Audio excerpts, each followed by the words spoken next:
It's Monday, October 14th. You know what that means. I got Eric Crocker joining me here in just a second. We're going to be talking about the Chiefs game, Seattle game, even the Cowboys game, plus talking about the rookies, as well as we're going to reveal our secret agenda and why we cover the 49ers the way we do. Give me 17 seconds. I'll be right back with Eric Crocker. Back to throw Montana. Steps up, throws.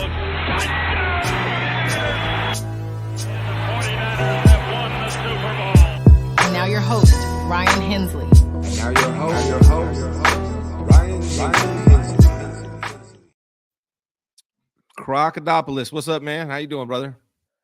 I'm doing good, man. Doing good, feeling good. 49ers won, so it's a I know they played on Thursday, but it's a victory Monday.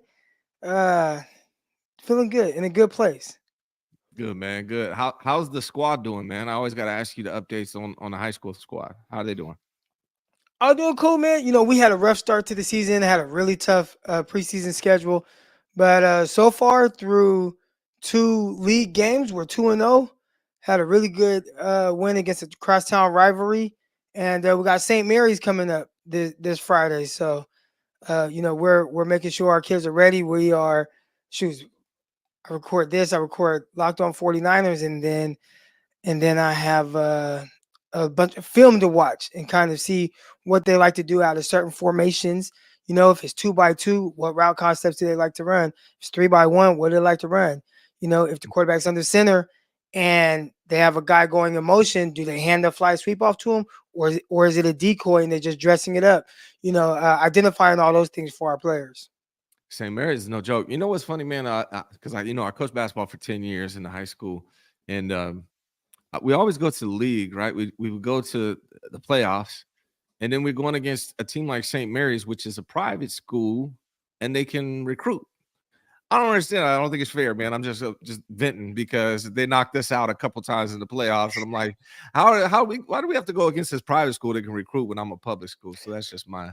Oh I don't know man, if this is football. that happens to us, and then that's why we structured our preseason schedule the way we did. Yes, it was tougher, but it's like, all right, let's play these big dogs so we understand the type of football we have to play. Yeah. And I thought through some of those losses, our players really learned a lot about themselves, how they got to play football, cut out all the dumb mistakes. I mean, every game it was like we could have won, but we were undisciplined here, or we turned the ball over here on the 1 yard line, or turn the ball over on 5. So we fixed those things over the last couple of weeks, and it is tough. It's been the same thing with us. We get to the playoffs. We usually smack whoever we play first round. Last year it was Grigori. When I coached in 2019, it was Lincoln High School in Stockton, and then second round in 19 we played Folsom, and they're open. we had them on the ropes. We were up 4 points with 2 minutes left. The score was 42-38 at this time, and we had them 4th and goal from the 7, and they scored on that 4th down, and then we could have kicked the field goal to tie it and go into OT. Our coach was like, "No, we're going to try to win it right now," and we didn't convert. So we lost that game. Then last year we played Central Catholic out of Modesto, and they're a private school. That's who we played in the second round. Tough squad, and they did some really good things on the ground. I think we're better prepared to play against them this year. Athlete for athlete, we can play with the best of them, but making sure we're stout in those trenches. We've been putting the emphasis on that this year. Yeah, man. I feel like when those teams go to the playoffs, they should play other teams that can recruit. Like Folsom's not private; it's public, but it's open. So it's open. Anybody can go there if they want to go there. And the rest of these private schools, they can recruit. Like I feel like playing your own little playoffs, man. It's not really fair. That's just me bitter. But it's more fun when you beat them, though. When you knock that team out, the team that does get to recruit, the team that does have open, policies and all that, and we Edison High School. I got my Edison football hoodie on, but Edison and Stockton, on the south side, and that's a majority of our kids. And there's been some kids that have like transferred in, but it's not like an open recruiting process. And right. I think you take pride when you play a team like St. Mary's, like we in St. Mary's in Stockton, that we played this Friday. You want to go, you want to beat them, and really take pride in that and represent for the public schools. Yeah, man. All right. Well, I want to talk to you about obviously the Seattle game, the Chiefs game, even the Cowboys game. Talk to you about some of these rookies. But before I get into that, I named this show Ryan Hensley and Eric Crocker reveal why they cover the 49ers the way they do. Um, eh, eh, I wanted to ask you about this because I was in a little debates, on Twitter. You always got to debate on Twitter.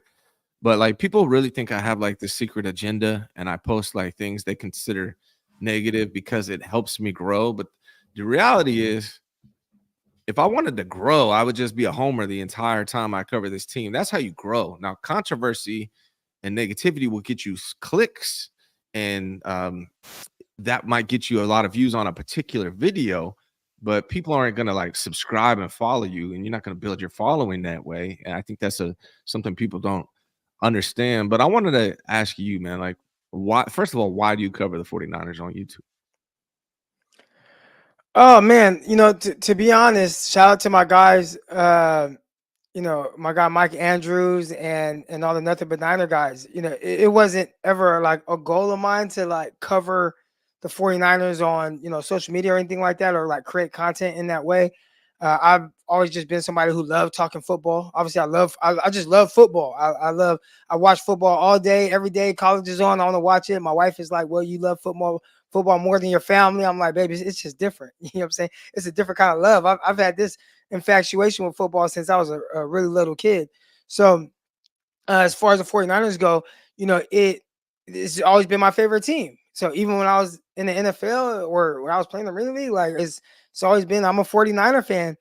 And when I got done playing ball, uh I would it started off with me just seeing it started off with me seeing people talk about defensive backs a certain way. So it wasn't even so much creating content or talking about the Niners or creating channel for the Niners. It was I want to like educate on the defensive back position. And because I know defensive back so well, I'm able to know receiver well. So a lot of what I did early on was just breakdowns on wide receiver defensive back play, whether it was one-on-ones at the Senior Bowl or why didn't Rashard Robinson get his head around to break up this ball? Like, let's talk about those things. Oh, man, what did Tremaine Brock do right here? Look how square he stayed. This is good. Oh, man, Dante Johnson, like he got too far upfield and allowed the comeback. So I would post videos and just describe it. And this was at a time before people even were putting videos out there. We're talking about 2016, 17. You didn't see video breakdowns at this time. It's crazy how far we've come in such little time. But at that time, it was just recording it with my phone, talking about what I'm seeing. And from there, people just started asking me questions, or they'd ask me to come on a show or a podcast. And my Locked On guys were like, "Hey, you want to come on here?" And I'm like, I don't write, I don't do that stuff, whatever. Then shout out to my guy Dylan DeSimone. So this is how I really got into the 49ers content part of it. My guy Dylan DeSimone had fourth and 9. It was a 49ers blog. And I told him, like, bro, I'm not a writer. And he was like, no, it's cool. Like, I've been an editor for Mayoko or Barrows or somebody, and these big guys. Just write what you're seeing, and I'll dress it up and make it look really good. So I started doing that. That ended up getting me credentialed with the 49ers. And then from there, I've always tried to not pivot away from 49ers stuff. That's why I'm not even consistent on my channel, because I love talking 49ers with Peacock, my co-host on Locked On 49ers. But like on my channel, I actually initially created it to talk receiver defensive back play. And I would talk about receiver DBs, and then maybe a 49er topic would pop up and I'd talk about it. And that got way more traction because of my following on social media. So it kind of turned into more of a 49ers channel, but that wasn't my intentions when I started posting videos and content to it. It was to break down wide receiver and defensive back play. So I kind of got roped into this 49er stuff. And that's why people were like, man, you're not on your channel as much as some of the other people. I'm like, because I really don't want to talk about Niners more than I already do, which coming on here, great. Locked On 49ers 5 days a week. Y'all want to listen to my 49er content? They're great. But my channel, I wish I could kind of get it back to receiver DB play. Well, speaking of that, and I'm going to get back into like, just want to finish off what I was saying on this. But before we do, I want to ask you, because I was watching football yesterday, Niners didn't play, so I got to watch a lot of games. And I tweeted out something that made me think of you, and I wanted to ask you about it. But I tweeted out like it seems like cornerback is the hardest outside of quarterback. Cornerback is the hardest position to play in the NFL. Maybe quarterback is harder mentally, but like from a physical, athletic standpoint, the challenge of corner seems like it's the hardest position to play in the NFL. Would you agree with that? Hell yeah. I think the tackle position can be uh, close to being as challenging as the cornerback. I just think the cornerback position, the ramifications of a bad step are more like you feel it more, right? If I take a bad step and I stumble or I trip or whatever, like if I'm a tackle, the quarterback gets sacked, man, I just hope he's okay. Cool. All right, he gets up. And I gave up a sack or I gave up a pressure. If I'm a cornerback and I take a bad step, I give up a touchdown. So just the pressure alone on a Yeah. play in, play out basis is heightened big time at that position. And then you talk about just the physical aspect of it. You are essentially doing everything kind of moving backwards with a receiver who knows where he's going. He knows the timing with his quarterback. And I have to try to react as well as I can without like touching him essentially, right? And obviously we want to be a little aggressive throughout the route, but that is extremely, extremely difficult because Yeah. the receivers are quick, they're shifty, they're fast, or they're big, they're strong, and having to combat that without having any missteps, and then the perception of you if something doesn't go right, and how the fans and the media talk about you. Yeah. It's I think it's aside from the quarterback position, it's the toughest. It's the toughest non-quarterback position for sure. I agree, and in pass interferences, right? Like they could just launch it downfield and hope to get a pass interference call, and that's a huge play. Like you're not going to get a bigger penalty than a pass interference call from a cornerback. So it's a lot of pressure. I was thinking about that and wanted to talk to you about it. And before we dive back into the original question, I thought this might be a good opportunity to help Valhalla 49er out. Crocker, my son is 7 and wants to be a cornerback. What do you recommend for me to get him there? Oh, well, first of all, I love that his son is 7 and wants to be a defensive back. I think a lot of people at that age, everybody wants the ball in their hands, everybody wants to score touchdowns. And I always Mhm. tell everybody, man, hey, train your kid, if he's got a good skill set, receiver, that's great. Do all those things. But don't neglect the cornerback position because when he starts going to those camps, it's going to be 100 guys on that offensive side. There's going to be a few, 20 guys on that defensive side. And you just have to stand out amongst 20 guys. So I always recommend guys play the cornerback position. So he's starting off with the right mindset, wanting to play corner at the age of 7. But I think the basics. I train my kids that have been 7 years old that have been with me the same way I train my NFL guys. And obviously sometimes the intensity is a little different, but just in the sense of the basic mechanics that you need to play the cornerback position. Can you pedal? Can you get in and out of your breaks? Do you have good eye discipline? Let's work change of direction. So you can simplify a lot of those things by just working on back pedal, turn and run, getting comfortable doing that. Then you have your shuffles, and your breaks, and work on your 90s and your 45s. And it doesn't have to be anything overcomplicated at all. Just Mm. and I'd say the biggest thing, which I deal with a lot at high school, a lot of kids aren't watching football now. So Mhm. make sure that your kid is watching football because I think it helps to understand what something's supposed to look like. Yeah. And the more you watch football, like me, right? I'm not a basketball coach or anything like that. Obviously I grew up loving basketball, play basketball, watch basketball, but I don't have to be a coach to understand the basics of basketball because I watch so much basketball. Lakers are playing, Warriors are playing. Like I'm watching those games. I'm listening to what they're saying, right? When they talk about back screens and cuts, and they talk about the defender and he's supposed to cut off at this angle. I'm gaining a lot of knowledge just on the basics of the sport. And I think for football, it's the same thing. They cut to the replay and they show the defensive back. Man, the more you watch that and you see that, you understand what it's supposed to look like, what it's supposed to be like. So you start to understand that, and you understand the mental aspect of the position. That Yeah. it's easy. But yeah, I'd Yeah. say start just getting them out there, man. Backpedal, turn and run, work on his hands. All that And I'm not a corner, never played corner. But I will. Here's what my advice, Valhalla, and this is just not for you, but just for everybody in general with kids, is let them play hella sports. Let them play hella sports, hella positions, and like really figure out who they are as people, right? Like I got like the dad's 5'4", the mom's 5'2", and they want them to be NBA stars. You know what I'm saying? Like find a sport that's good for them and their natural ability, I guess is what I'm saying. And my last tip also is soccer is hella good for all these young kids, man. Like they'll build their endurance up, their footwork, and I think that's probably really transferable for corner too. Yeah. Yeah. Oh man, the coordination. Just watching my daughter. I didn't play soccer growing up, but just Mhm. watching my daughter Pickle.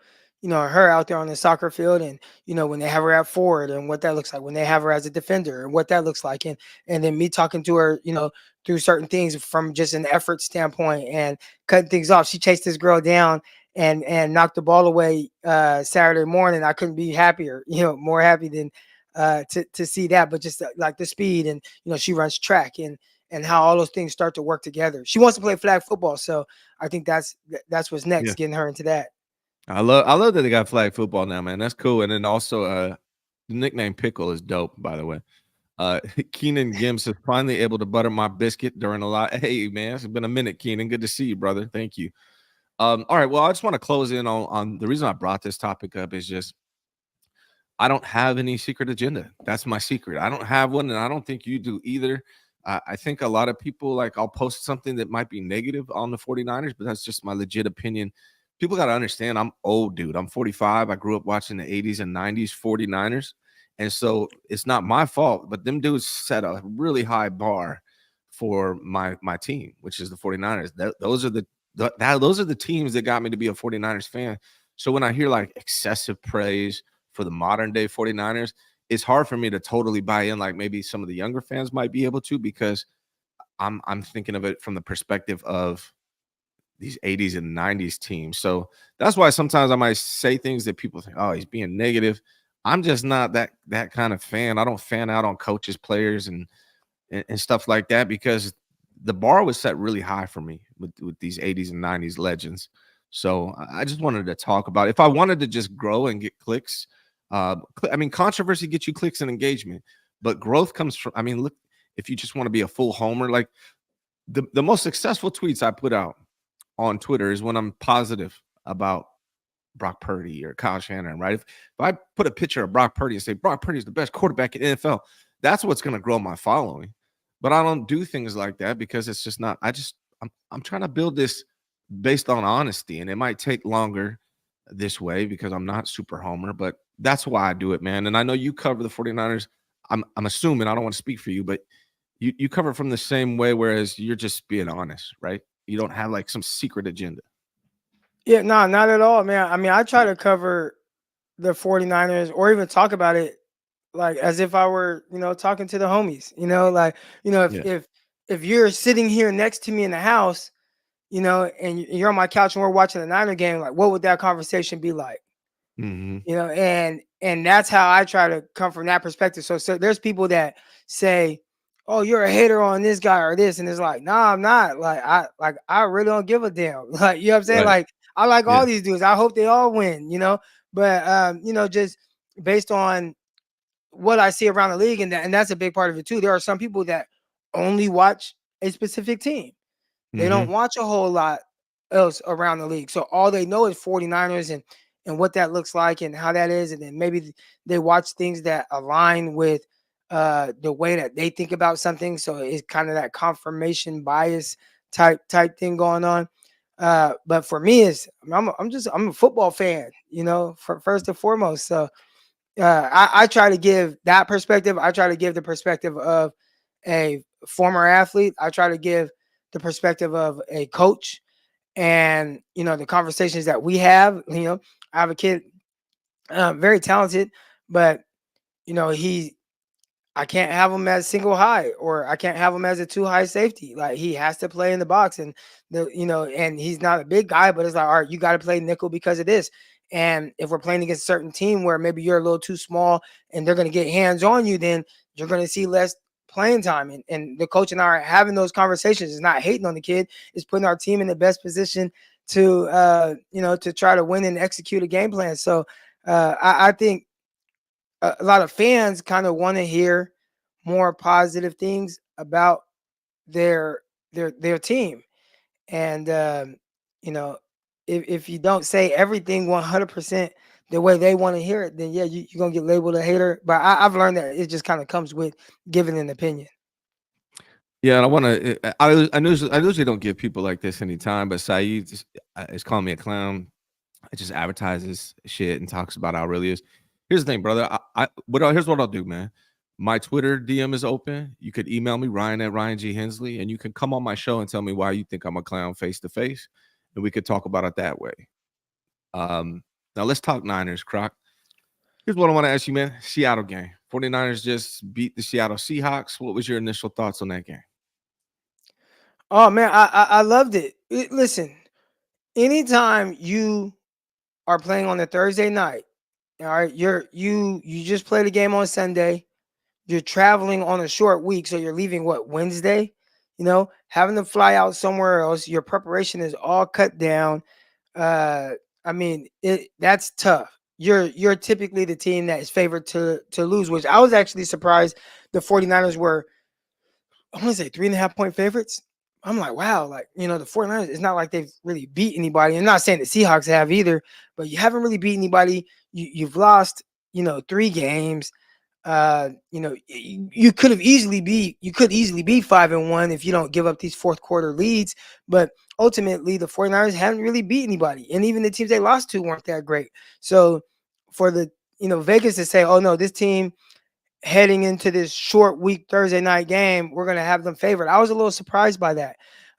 And my thoughts, even though there were some clunky moments in the game, it started off, the red zone offense wasn't as great. My whole thing heading to Seattle was just come out with a win, no matter how it looks. And for them to be able to do that in that environment, I was stoked. That was a really good win for the 49ers. Yeah, I'm not sure how much you buy in the PFF, but as of yesterday, it's changed today because of the Ravens played after the fact. But as of yesterday, PFF had the 49ers offense, the quarterback, and the team as number 1 in the NFL, plus the defense as number 5. Now I think the Ravens took that spot as number 1 offense, number 1 team after their game yesterday. But do you buy into that? Like, do you think beating the Seahawks changed something for you? Has it changed your opinion of the 49ers? Did it mean anything to you? No, it didn't change anything. Ultimately for me, it's not even so much for the 49ers. It's not about the first quarter of the season. It's all about building up towards what is the ultimate goal, which is winning a Super Bowl. So there's not a loss early on. I could say, oh man, this was an ugly loss, or they need to fix this or they need to fix that. But I always look at the bigger picture. So they can be 10-7 heading into the playoffs.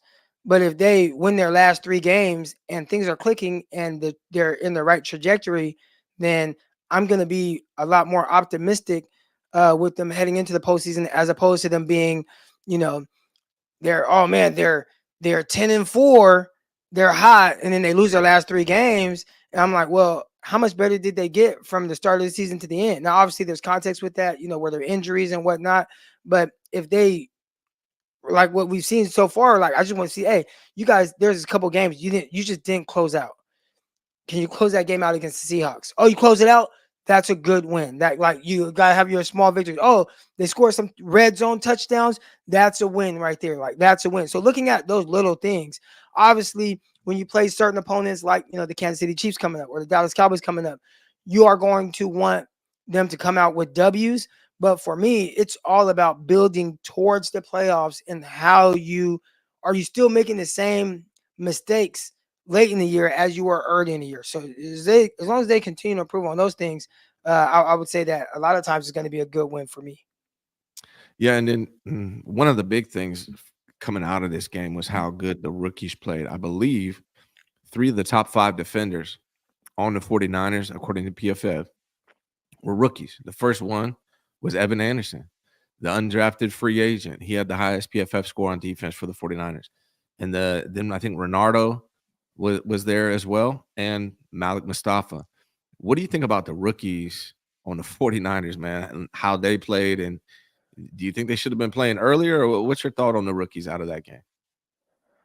Oh man, I loved it. You can always say that you wish they would play earlier, but we understand how Kyle Shanahan is and kind of the process that a lot of these younger guys have to go through.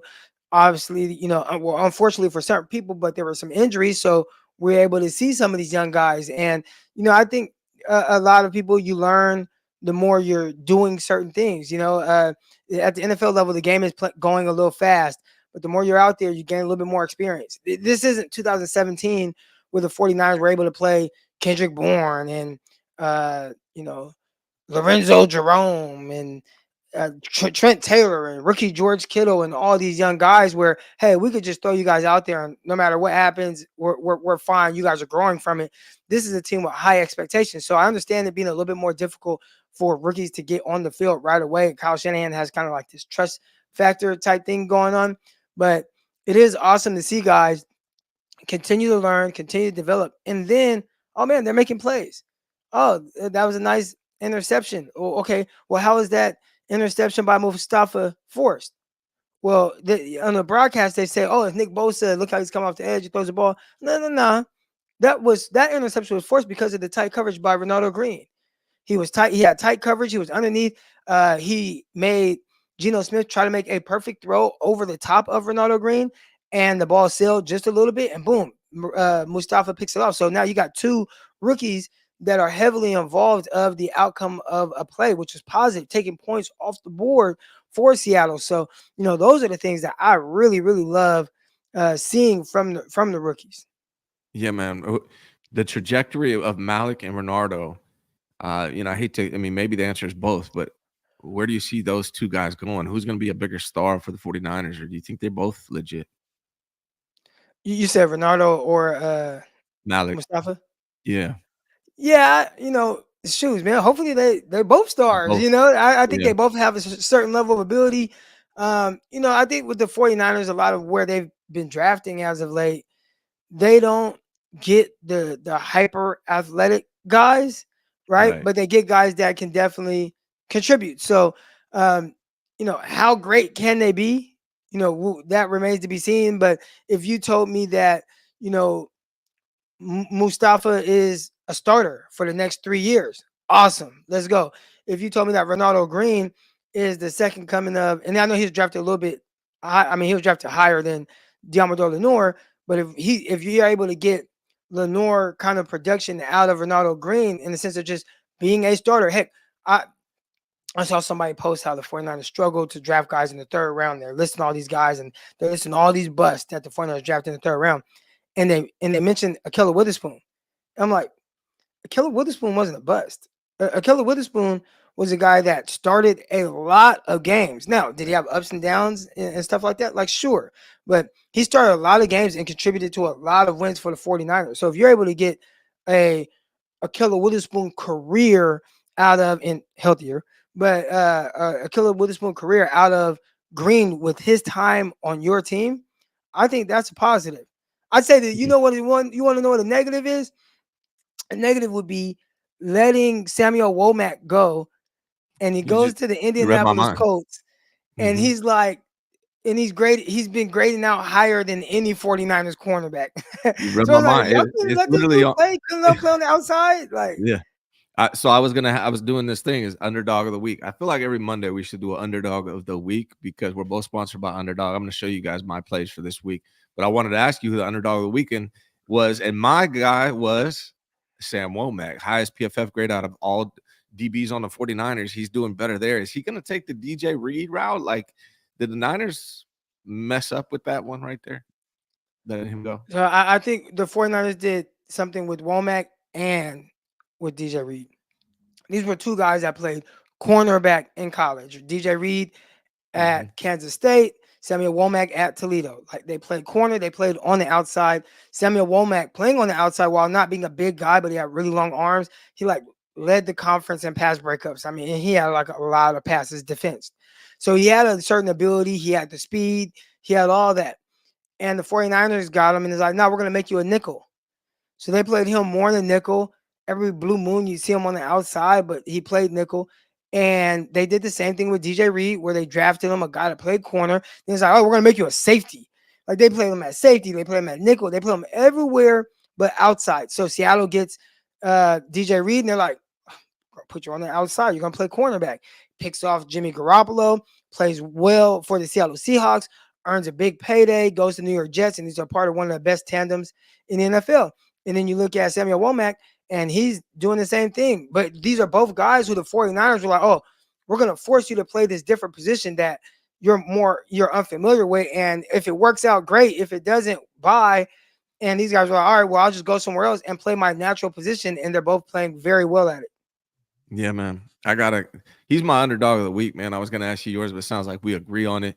Underdog of the week, Sam Womack, man. Congrats to him. Cut from the 49ers, balling out for the Colts. Higher coverage grade on PFF than any Niners DB right now. So I like to see people have success, especially underdogs, man. And speaking of underdog, we're both sponsored by Underdog. This is my underdog crazy play of the day. You know, you don't have to go crazy with it, but 8 picks for $20 might win you $931 if all of these hit. I got Aaron Rodgers. Oh, shit, I can't even read it. It's going too fast. James Cook, longer than 13.5. Keon Coleman, longer than, I believe, 17. Let me read. It'll repopulate. There you go. Aaron Rodgers, higher than 33.5 passing attempts. Garrett Wilson, higher than 5.5 receptions. Breece Hall, 12.5 first quarter rushing yards. Dalton Kincaid, lower than 3.5 receptions. Josh Allen, higher than 18.75 fantasy points. So you can go to my Twitter and see this same play. Every now and then I like to do these big ones where it's eight different things. And then I also do some smart, safe ones. And you guys can go to Underdog Fantasy. The link is in the description. You can use promo code Hensley, or you can use promo code Crocky, CROCKY, and they will match it. What are they doing right now, Crock? What are they matching? Up to 1,000 or something? Yeah, it's like a bonus up to 1,000. It's worded kind of funky, but they're gonna match a lot of money for you. So go to Underdog. I've been putting some picks out there. I've hit over the last few days from college football to NFL. Man, it's fun. It actually makes every game way more exciting. So Yeah. I think that's just sports betting in general. It's kind of like a little adrenaline rush, and it like last night. I thought the game was terrible between the Giants and the Bengals, but I had a vested interest because I'm watching. Hey, is Jamar Chase going to hit more higher on his yards? Is Slayton going to get those yards? I'm trying to keep Daniel Jones under his total yards. So yeah, Underdog Fantasy, man. Download the app or go to underdogfantasy.com. Yep, and promo code Crocky or promo code Hensley, they'll match up to half of. I think it's up to a half of $1,000 initial deposit. I think is what they're doing right now. But either way, it's a lot of money.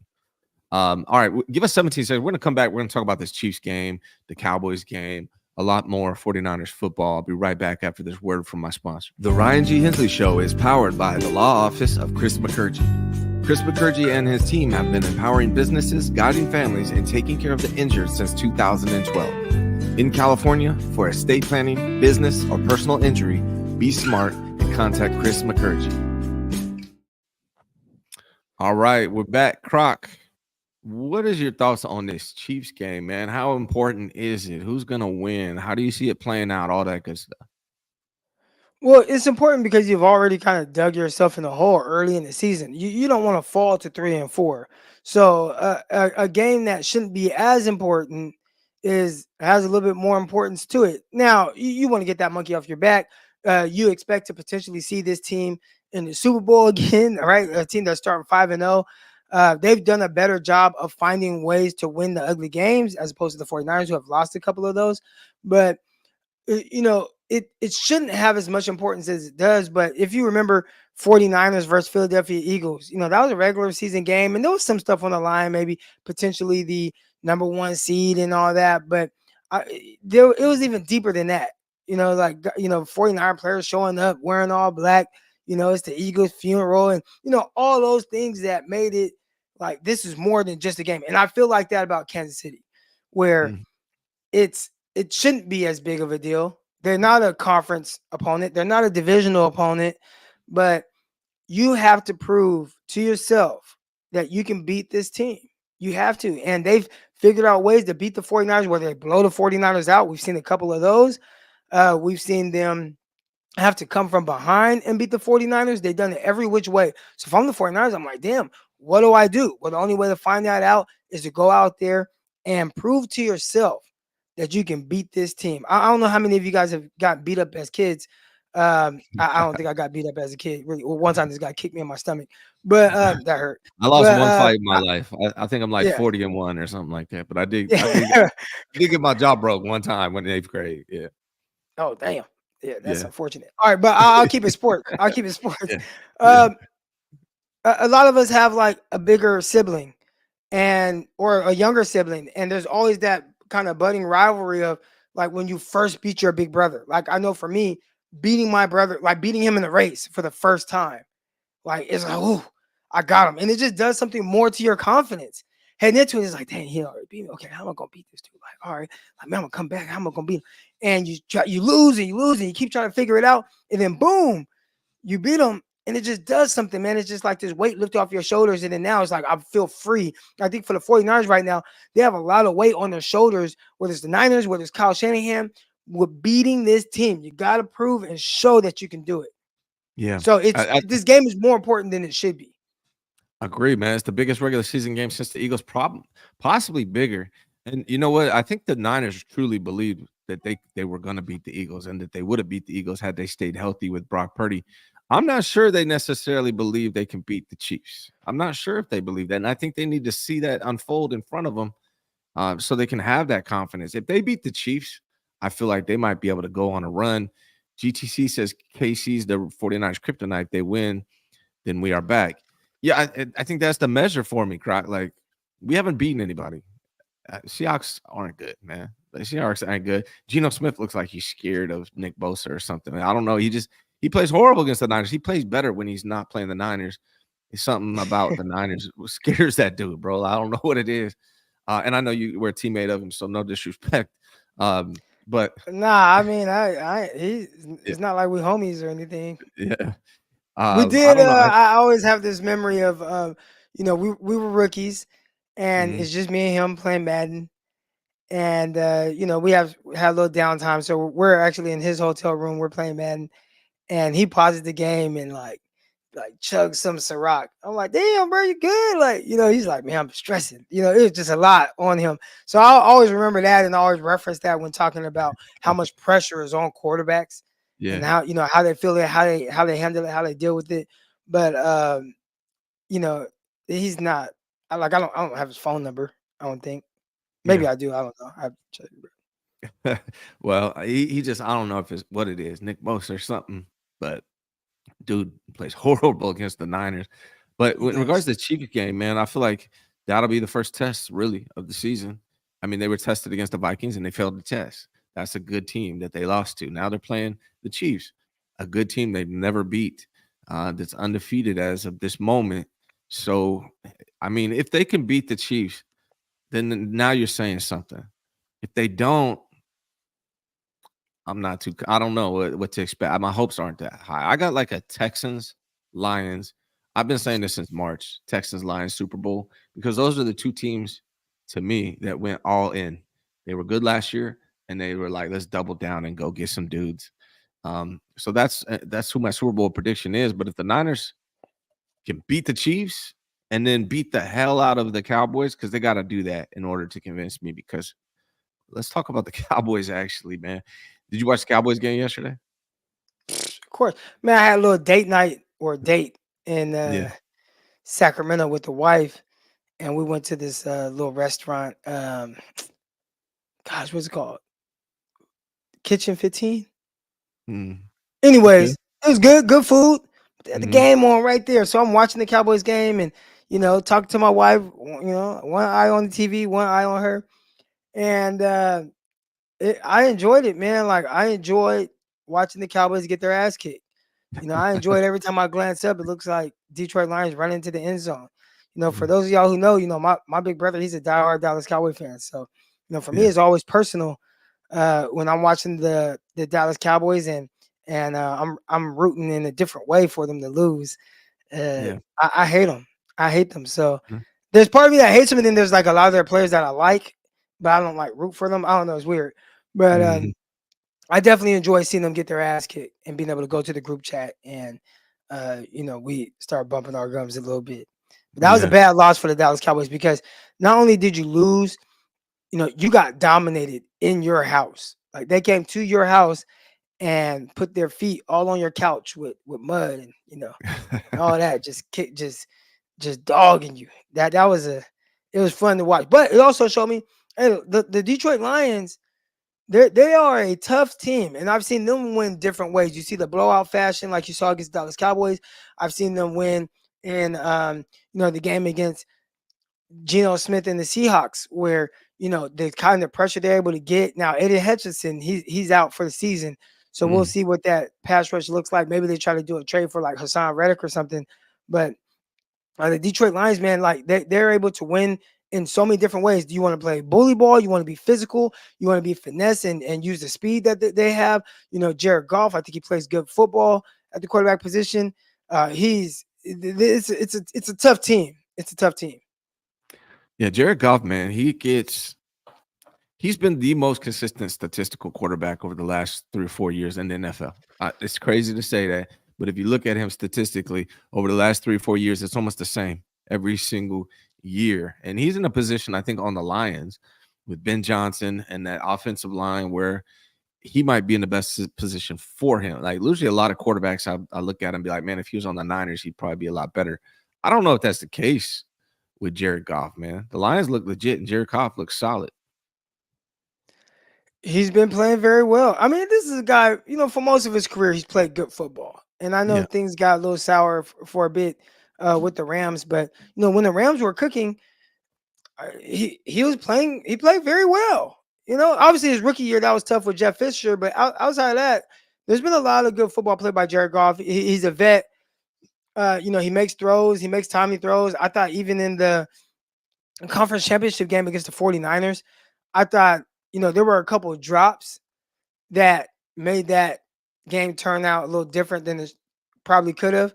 And we're talking about fourth down drops, just kind of hitting guys in the hands on fourth and short, and they drop it, and that really changed the entire, obviously, trajectory of that game. But I didn't look at it like, 49ers won because, of course they won because they played Jared Goff. Like, nah, like that dude's playing some good football, and it feels like they're just getting better. It feels like Gibbs, the running back, is getting better. Montgomery is running stronger. I mean, that's Laporta is better. If last year you maybe thought it was a fluke that they were in the conference championship game, I think they're showing right now, like, nah, like we're for real. We're for real. Yeah, and they got better. Now the loss of Aiden Hutchinson is bad. That was nasty, man. And that's going to be a big deal. They might go out and try to get Hassan Reddick or somebody at this point with the loss of Aiden Hutchinson. He's still out there holding out. But Lions, they showed that they wanted to go all in, and that's why I thought they might make it to the Super Bowl this coming year. But back to this Chiefs game, man. If the 49ers lose to the Chiefs, how do you feel about the 49ers? I mean, you start kind of doing the math, and it's like, all right, you're 3-4. Now, 49ers have been here before, but what did it take? When they were kind of in this situation, 3-5, or I think there was a season the 49ers were 3-4, then they won like every game from there on, right? Got on that hot streak. I want to say that was the year they traded for Christian McCaffrey. So we've seen them have these kind of starts. Is it because of injuries? I think in that year it kind of was, right? When you watch the 49ers against the Atlanta Falcons and they lost that game. It's like, well, they're missing like 7 starters on defense or whatever they were missing. And then you watch them against Kansas City Chiefs, where they were getting guys back, but guys weren't 100% healthy. Nick Bosa, Travarius Ward, they weren't all healthy like that. So I think you could look at different things, but it's always like, all right, if they lose, like, why are they losing? And I think right now it's tough to wrap your head around losing some of the ways that they have, and how does that change? When they lost to the Denver Broncos 10-9, well, it's like, well, okay, Jimmy Garoppolo is his first start of the year. He wasn't with the team all offseason. Like, they'll get better, right? But when you look at this team, it's like, a lot of dudes that's out there. So if you lose and you got George Kittle and you got Debo and you got Ayuk and you got Trent and you got Brock and your defense is out there, and even if it's not Travis Ward, well, he hasn't been playing great right now, but you got Fred Warner still. If you're still losing with this squad, you lose to Kansas City. That that would be a tough loss. That would be a tough loss. I think the Mm. win matters. Just get your that monkey off your back. But the win isn't quite as But you can't lose though, because Yeah. if you lose, it's just. And now Yeah. you're going to Dallas, and I get it. We're viewing Dallas a certain way. Not going to Dallas, but Dallas comes here. But now you're playing Dallas, and you're viewing Dallas a certain way. But Dallas is a very weird team, and they have their struggles against the 49ers, and we saw them just get their ass kicked. But like at the snap of a finger, they can kind of turn it on for a game, and they can turn on for a stretch of games, and it could be a sneaky game where it makes it you can't lose to the Chiefs and then turn around and lose to the Cowboys. And I know we don't think but it's possible. That would Mm. be possible. So you got to start off beating the Chiefs, and I think that'll help continue to build that momentum. Then you go dog the Cowboys and go into your bye. Yeah, man. To me, it's huge. Obviously, numerically, it's not the end of the world if they lose to them. It's just the mental part of it. Like, we cannot beat these Chiefs. That means in their head, you got to be thinking, man, we're 0-4 if they lose. We're 0-4 against the Chiefs under Kyle Shanahan. Brock Purdy's never beat them. Spagnuolo be dialing it up against these dudes. If you lose, your confidence got to go down. Like, in the back of your mind, you're like, yeah, we might get to the Super Bowl, but if we play the Chiefs, we can't beat these dudes. So I feel like it's huge in that regard. And if they win, they could go on a run. A few weeks back, I said the 49ers are going to be 4-4 going into the bye week. And right now they're 3-3. And for the same reason why I think the 49ers are going to beat the Cowboys, not only Cowboys just not looking good right now, but the 49ers have dominated the Cowboys in recent years. Chiefs have dominated the 49ers in recent years. So my prediction of 4-4, I'm going to stick to it. I think the Chiefs, I got until the Niners can show me that they can beat the Chiefs. I got the Chiefs winning this one, unfortunately. And then I got the Niners beating the Cowboys. How do you see it? Obviously it could be a little hard to predict it from so far out, but I think I agree with your thought process. But I can see a scenario where the 49ers should beat the Kansas City Chiefs. Like, this Mm-hmm. is weird because they are undefeated. But when you watch them, I don't think you see a great team, but you do see a team that they figure out how to win these games. Right. I don't think this is the best version. I didn't think last year's was the best version, right? And the Chiefs kind of do this. They play possum, they play dead, and they make you think, like, in years past they've lost some of these games early on, and people are up. It's the end of a dynasty. Like, the Chiefs are done. Then all of a sudden they just go on the run and they just start kicking everybody's ass. And right now, in the past, they would have lost some of these games and still figured out a way to get hot. Now, in the process of figuring out how to get hot, they're winning these games, even though they're not playing their best football. No, you lose Rashae Rice. I think Travis Kelce is a shell of himself. You don't have your running back, Pacheco. You have a couple other guys. I know they brought back, was it Rice? Juju. Rice, who? Juju Smith-Schuster. No, not Juju. The running back, number 27. Oh, yeah. I know you're talking about. Yep. I can't think of his name either. Yeah. Anyway, they brought him back. There's some, but it's like, how good are they offensively? The quarterback has turned the ball over a lot. Yeah. Kareem Hunt. But they, even in the midst of all that, and I think this is a testament. Kareem Hunt. There we go. I see Hunt in the chat. Even in the midst of all that, they've figured out how to win football games.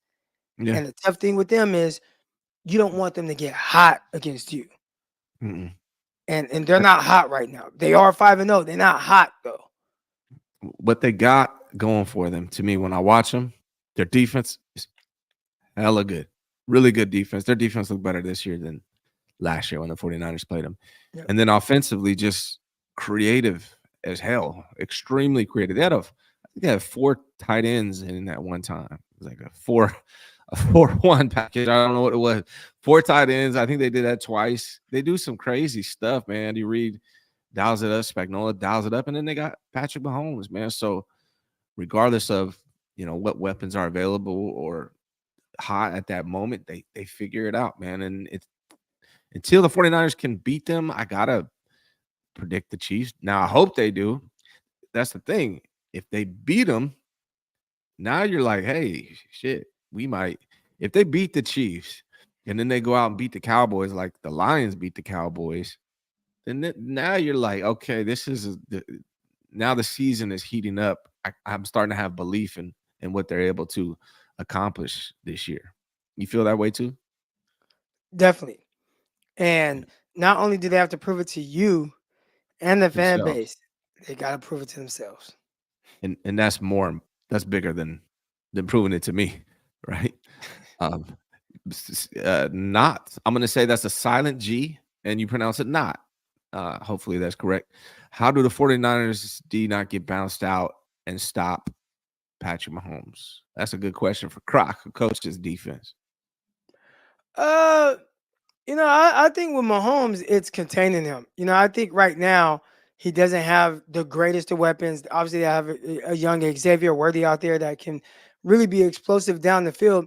But I think Mahomes, a lot of what he likes to do is that off script, and he has no issues just playing in the pocket. But when you think about a lot of the big plays that come from that offense, Mahomes getting on the move and making something happen. So I think for the 49ers defense, it's hey, let's contain them, stay in that pocket a little bit. All right, some of these 49ers edge rushers and Nick Bosa and the Leonard Floyds and these guys, we can't rush past them because he's going to find a way to kind of creep out. And you have to make sure you collapse the pocket on him. You want to do that with most quarterbacks, but you definitely want to do that with him because once he gets outside the pocket, he is much more dangerous. He'll start picking up first downs with his legs. You don't want him to do that. He'll start hitting Travis Kelsey, which him and Kelsey, they kind of have like this thing going on in their heads where once Mahomes moves, Kelsey knows exactly where to go and he'll start hitting him. And he had 9 catches. He was quiet. And all of a sudden, last game, he had 9 catches, or whatever he had, So you don't want to see them start coming alive. But I think it's keep him in the pocket. Keep him in the pocket. Don't let him get outside that pocket because that's where he starts having the back breaking plays. Yeah, and then a couple of injury things for the 49ers. So I believe his name is Michael, right? The kicker that we just got, his X-rays are Matthews. Matthew. His X-rays are fine. Looks like he's gonna be kicking. So there's that. Malik Mustafa said his ankle's good. It was a low ankle sprain. He might be able to play. Although Odom did a good job stepping in this game too. He did a really good job filling in. So either Malik or Odom will be there. And then here's the big one though, and I'm curious about what you think.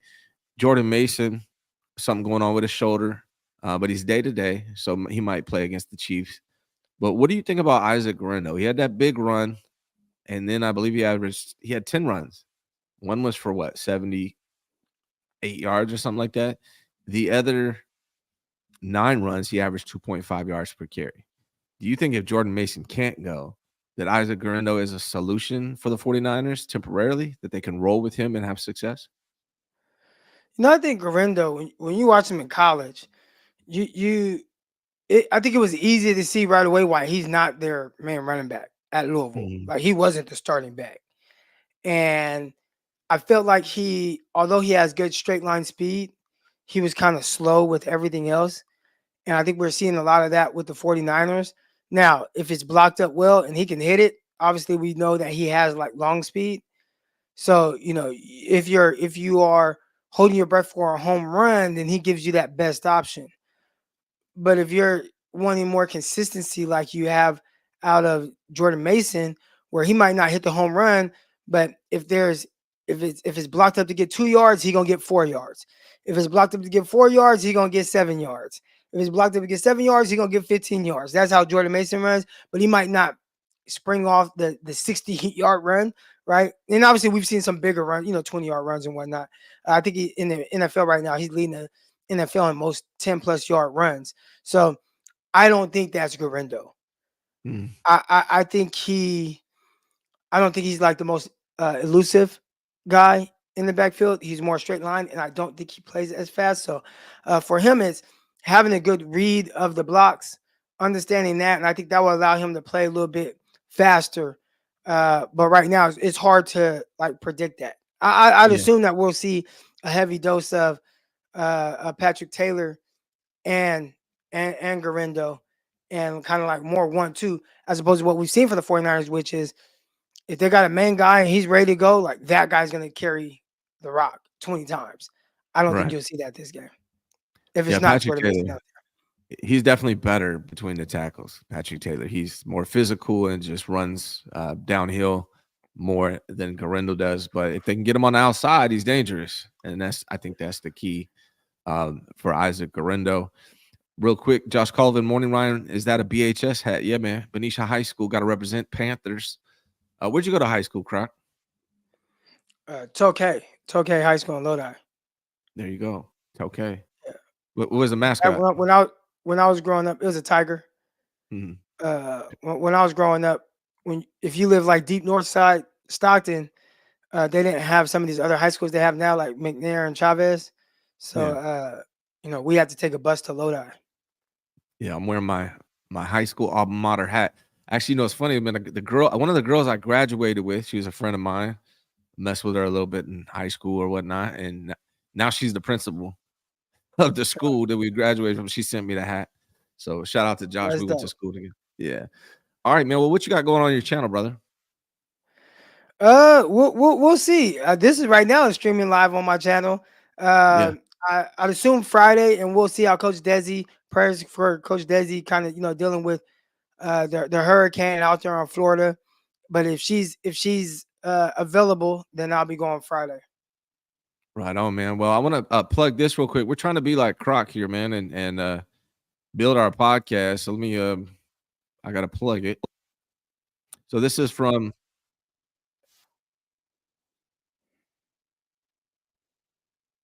a clip from the podcast that we've been doing 5 days a week with Grant and myself. Motivated by a lot of these guys like Crock, man. If you guys aren't subscribed to Locked On 49ers on where all your podcasts are available, you should, as well as their YouTube channel, as well as Crock's YouTube channel. And then Grant and I are doing that 5 days a week. So you could subscribe to that. I'd appreciate it. Anything else, Crock, you want to get off your mind or plug or anything like that, brother? No, I appreciate everybody, man. Hit the like button, hit the subscribe button, and Locked On 49ers, man. Tune in. We're on there 5 days a week. We've gotten obviously a great audio following. The YouTube is continuing to grow. So Locked On 49ers, myself, Brian Peacock, 5 days a week. I listen to it myself, man. I like you, the combination of you and Peacock, man, and hopefully one day Peacock can join me on the channel too, man. So Crock, I appreciate you, man. Good luck this weekend. Who you guys playing this weekend? St. Mary's, you said? Yeah, St. Mary's. Oh yeah, man. Good luck on that, man. It's gonna be tough, but you guys might get it, brother. Yeah. Got to get them. They got some young talented dudes over there, man. Shout out to Sonny Gales, Speedster. Shout out to Kenny Moore. These guys that have multiple offers. I was right there standing next to Sonny when he got the Oregon offer. So these are guys that are very talented. We got to figure out how to slow down these speedy guys. Is it at home or is it at St. Mary's? It's at St. Mary's. There you go. Go St. Mary's in Stockton. Watch Crock do his thing on the field. Good luck, man. I'm pulling for you. Anytime somebody can beat St. Mary's, who's knocked me out of the playoffs multiple times in basketball, I'm all for, brother. So good luck, man. Yeah. I appreciate all you guys, man. I'm gonna be on with Grant later on, and then back here tomorrow 9 a.m. Hit that like button, subscribe. You guys have a great day. Thank you so much for watching the Ryan G. Hensley Show. Your support is greatly appreciated. Please visit RyanGHensley.com to learn more about me and all of my businesses. Whether it's real estate, credit repair, solar, whatever it is, you can find out more about me on that website. Hit that like button, subscribe, and turn on your notifications so you know when we go live. Thanks again for watching.